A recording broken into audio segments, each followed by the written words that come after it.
Fifth number question सभी total हम आपका टोटल सिलेबस करवाएंगे, वो भी टोटल फ्री में। तो आप लोग ज़्यादा से ज़्यादा शेयर कीजिए और चैनल को सब्सक्राइब कीजिए। जो भी नए हैं, सब्सक्राइब करने से आपका फ़ायदा होता है, हमको कोई भी पैसा नहीं मिलता है सब्सक्राइब से। हेलो बच्चों, स्वागत है आपका अपने YouTube channel topper tricks academy में। तो इस वीडियो में हम लोग पढ़ेंगे आपके क्लास 9 के मैथ का सेकंड चैप्टर अध्याय 2 होगा। तो उसमें क्या है, उसका शीर्षक का टाइटल है बहुपद। तो इससे संबंधित सारी चीज़ों को बहुत ही सरल भाषा में समझेंगे। तो आप लोग वीडियो को पूरा ज़रूर देखिए और जो लोग भी नए हैं तो चैनल को सब्सक्राइब कीजिए। सब्सक्राइब करने से आपको ही फ़ायदा होगा और वीडियो को अपने सभी दोस्तों को ज़रूर शेयर कीजिए। आपको हिंदी माध्यम के सभी वीडियोज़ इस चैनल में फ्री उपलब्ध करवाए जाते हैं। तो सबसे पहले समझिए बहुपद क्या होता है, बहुपद का अर्थ क्या होता है। तो बहुत सारे पदों से मिल के जो बना होता है उसको बहुपद बोलते हैं। बहुत सारे पदों को जब जोड़ दिया जाता है किसी चिन्ह के माध्यम से, अर्थात प्लस या माइनस के माध्यम से बहुत सारे पद जुड़ जाते हैं, उनको बहुपद बोला जाता है। तो आइए समझते हैं कि पद क्या होते हैं।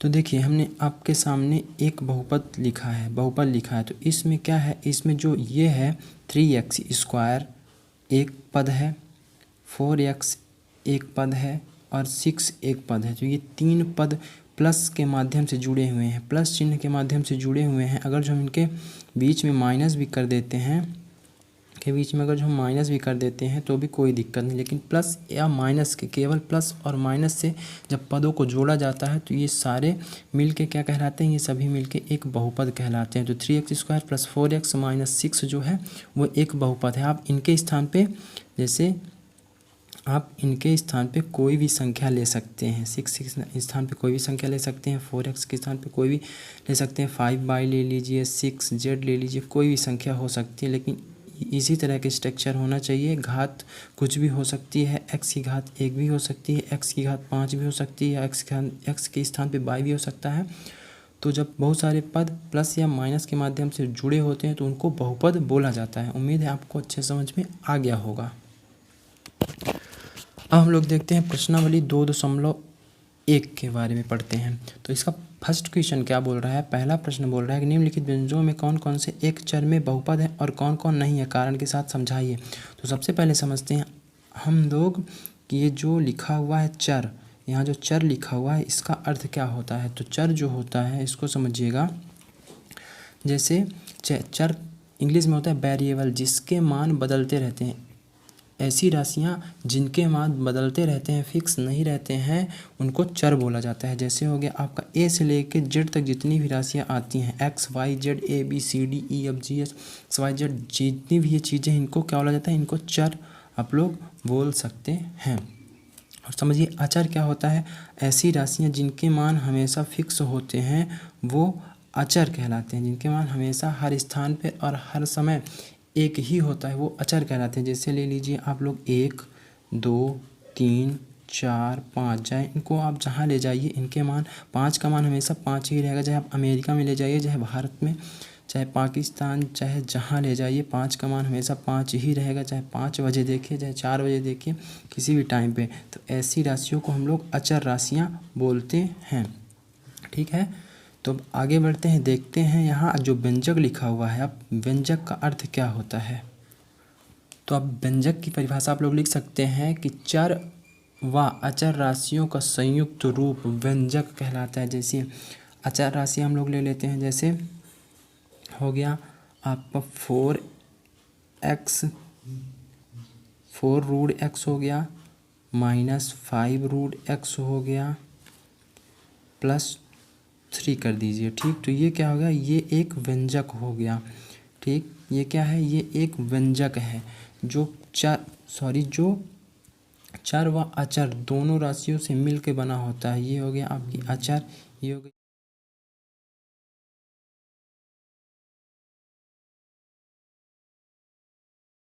राशियों का संयुक्त समूह व्यंजक कहलाता है।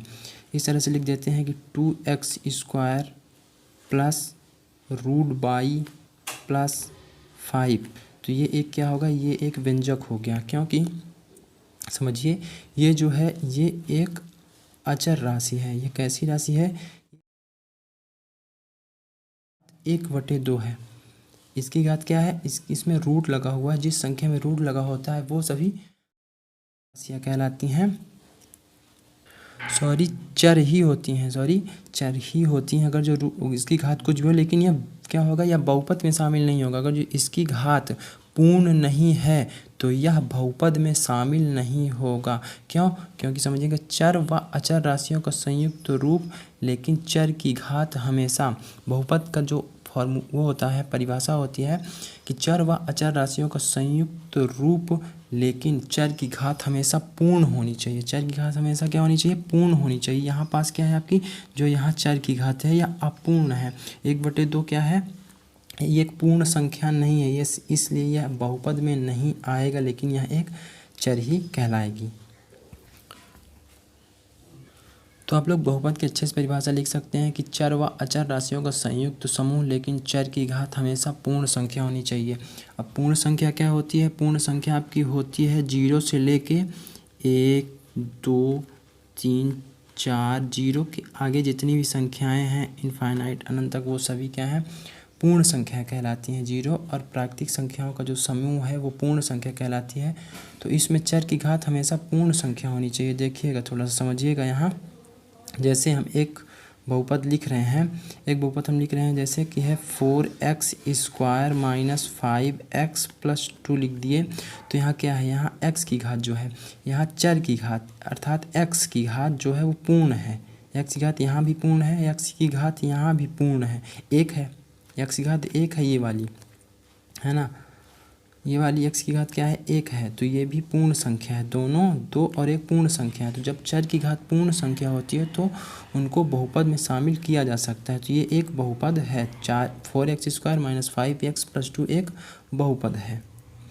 और समझिए कि अचर की घात कुछ भी आप ले सकते हैं। जैसे यहाँ पास जो अचर है, यहाँ जो 2 है वो अचर है, तो इसकी घात कुछ भी आप ले सकते हैं, उसमें कोई भी दिक्कत नहीं है।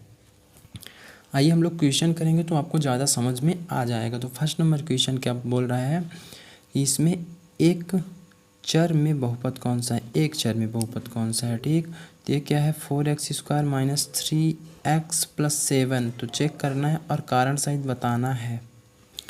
इसका कहने का मतलब है कि जिसमें केवल एक ही प्रकार का चर हो। अगर जो इसमें x है तो x x ही हो, इसमें y है तो y y ही हो। जैसे इसमें तीन प्रकार के चर हैं। तो आइए हम लोग करते हैं इनके क्वेश्चन। तो फर्स्ट नंबर सबसे पहले आप लोग देखिए, पहला नंबर प्रश्न, फिर 4x² जैसे दिया हुआ है 4x² - 3x + 7 है। तो ये इसमें लिखेंगे हाँ यह एक चर में ही बहुपद है। इसमें क्या लिखेंगे? हाँ यह एक चर में ही बहुपद है, क्योंकि इसमें केवल एक चर है, x का ही प्रयोग किया गया है, x के अलावा किसी दूसरे चर का प्रयोग नहीं किया गया है इसमें। ठीक, तो फर्स्ट नंबर सही है, होगा। दूसरा नंबर आपका बहुपद, दूसरा नंबर भी आपका क्या है? एक चर में बहुपद है। समझिए कैसे कि इसमें भी केवल बाई का ही प्रयोग किया, एक ही चर का प्रयोग किया गया है, दूसरे चर का प्रयोग नहीं किया गया है। और हमने आपको बताया था कि बहुपद होने के लिए चर राशि की घात प्राकृतिक संख्या होनी चाहिए और अचर मायने नहीं रखा है। अचर की घात कुछ भी हो सकती है। इसमें जहाँ अचर की घात √2 दिया हुआ है, इसकी घात 1/2 है, तो ये एक प्राकृतिक संख्या नहीं है। अचर की घात कुछ भी हो, कोई दिक्कत नहीं। तो दूसरा नंबर पे भी आप लोग लिखेंगे हाँ यह भी एक चर में बहुपद है। तीसरा नंबर देखते हैं। तीसरा नंबर वाला तो आपका बहुपद ही नहीं है, तीसरा नंबर वाला आपका बहुपद ही नहीं है, क्योंकि यहाँ जो चर है उसकी घात प्राकृतिक संख्या नहीं है। यहाँ देखिए रूट क्या दिया हुआ है? √t, √t दिया हुआ है। तो √t आप लोग ऐसे भी लिख सकते हैं 1/2। रूट क्या होता है? 1/2 होता है। रूट का अर्थ होता है घात में 1/2 लगा हुआ हो, तो उसका अर्थ होता है रूट। तो ये एक प्राकृतिक संख्या नहीं है। जब ये प्राकृतिक संख्या नहीं है तो ये एक बहुपद ही नहीं है। क्यों? अगर जो चर की घात प्राकृतिक संख्या नहीं होगी तो वह बहुपद नहीं हो सकता है। अगला नंबर देखते हैं। फोर्थ नंबर आपका क्या दिया हुआ है? बाई प्लस क्या दिया हुआ है? देखिए बाई + 2/22। तो आप लोग इसको ऐसे भी लिख सकते हैं बाई + 2/⁻⁻1, कि जब कोई भी संख्या नीचे से बाहर से अंश में आती है तो उसकी घात माइनस हो जाती है। क्या होता है? उसकी घात क्या हो जाती है? उसकी घात हरदम माइनस हो जाती है। तो हमने इसीलिए इसको -1 लिख दिया है।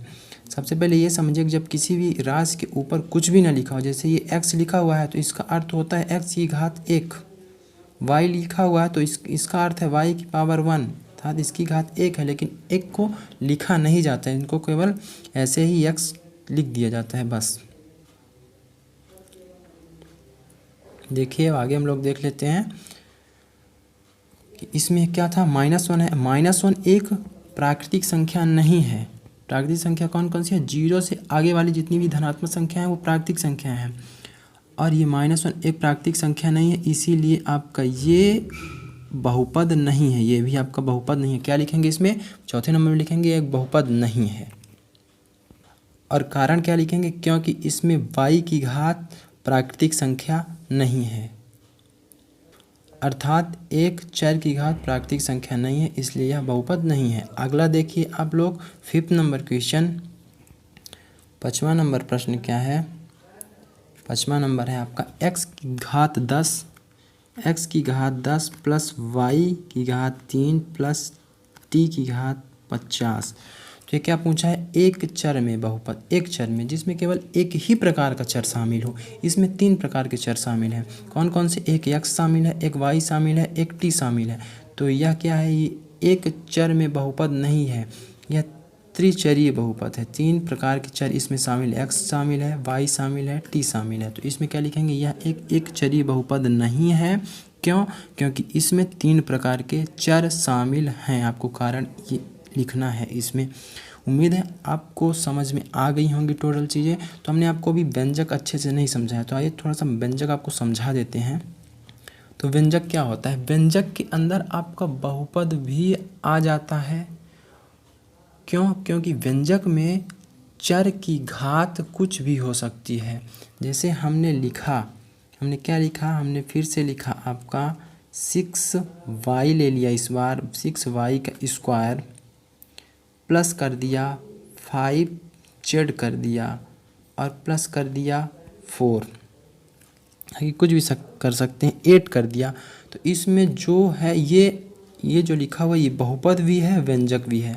बहुपद भी है और व्यंजक भी है। क्यों? क्योंकि इसमें अभी चर की घात प्राकृतिक है। इसमें 1 है, ये भी प्राकृतिक संख्या है, 1 है प्राकृतिक है, इसमें 2 है, ये भी प्राकृतिक है। चर की घात क्या है? प्राकृतिक है। अब अगर जो हम इसमें परिवर्तन कर देते हैं, देखिएगा थोड़ा सा, इसमें अगर परिवर्तन क्या कर देते हैं? परिवर्तन कर देते हैं कि हम z में रूट लगा दें, तो यह बहुपद से हट जाएगा, बहुपद की कैटेगरी से हट के केवल व्यंजक में आएगा।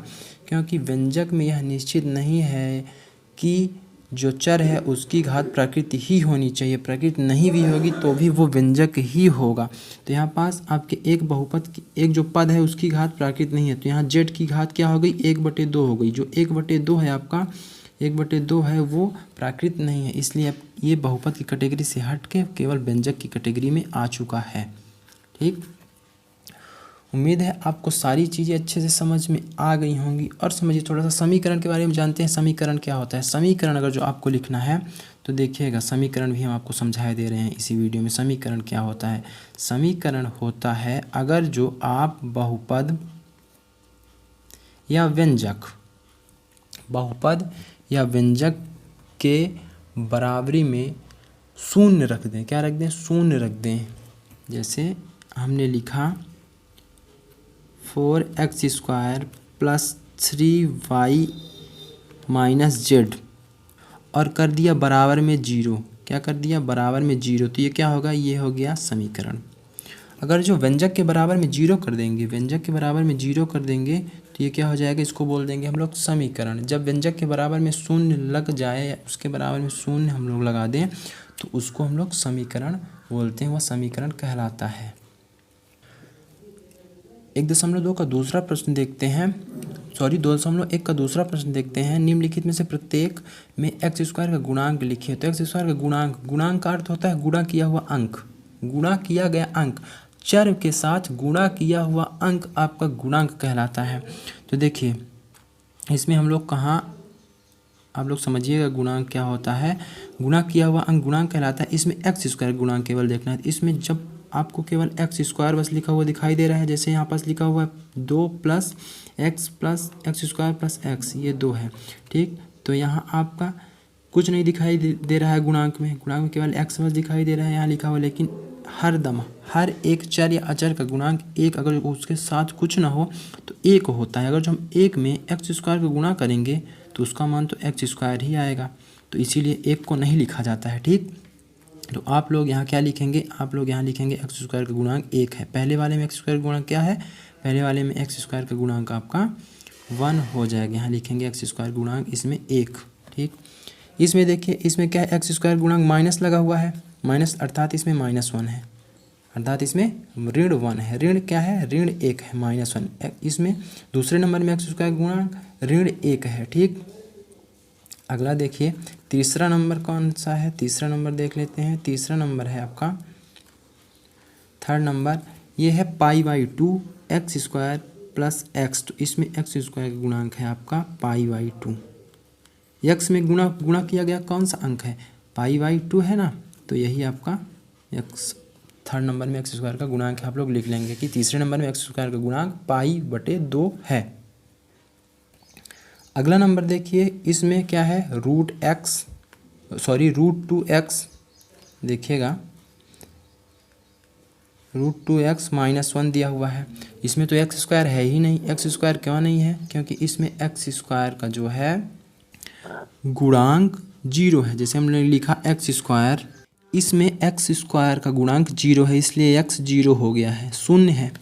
इसमें एक्स स्क्वायर का गुणांक क्या है, शून्य है इस वाले में, इसलिए एक्स स्क्वायर सभी में होता है, लेकिन उसका गुणांक जब 0 हो जाता है तो उसका मान क्या लिखने से क्या मतलब, जब इसमें हम लोग लिख देंगे प्लस या माइनस 0 लिख दिए, प्लस या माइनस 0 और कर दिए एक्स स्क्वायर। ठीक, तो इसमें क्या मतलब लिखने से 0, इसीलिए हम उसमें नहीं लिखा जाता है। तो एक्स स्क्वायर गुणांक इसमें क्या है, 0 है। आप लोग समझिए कि थर्ड नंबर आपका फोर्थ नंबर जो है उसमें एक्स स्क्वायर गुणांक 0 है, इसमें लिखेंगे एक्स स्क्वायर गुणांक 0 है। ठीक, तो प्यारे बच्चों इस वीडियो में इतना ही। अगर जो आप लोगों का रिस्पॉन्स अच्छा रहता है, आप लोग व्यूज़ बढ़ाते हैं और शेयर करते हैं वीडियो को ज़्यादा से ज़्यादा, तो हम आपको अगले पार्ट में तीसरा नंबर जो है आपका तीसरा number question, fourth number question, fifth number question सभी टोटल हम आपका टोटल सिलेबस करवाएंगे, वो भी टोटल फ्री में। तो आप लोग ज़्यादा से ज़्यादा शेयर कीजिए और चैनल को सब्सक्राइब कीजिए। जो भी नए हैं, सब्सक्राइब करने से आपका फ़ायदा होता है, हमको कोई भी पैसा नहीं मिलता है सब्सक्राइब से। तो उम्मीद है ये वीडियो आपको अच्छा लगा होगा। आपको कैसा लगा कमेंट के माध्यम से बताइए, और जो भी कमियां हैं तो वो भी कमेंट के माध्यम से आप लोग बता सकते हैं कि सर आप ये सुधार कर सकते हैं। तो आपकी राय क्या होगी हम भी जानना चाहते हैं। तो इस वीडियो में इतना ही, मिलते हैं नेक्स्ट वीडियो में। जय हिंद, जय भारत।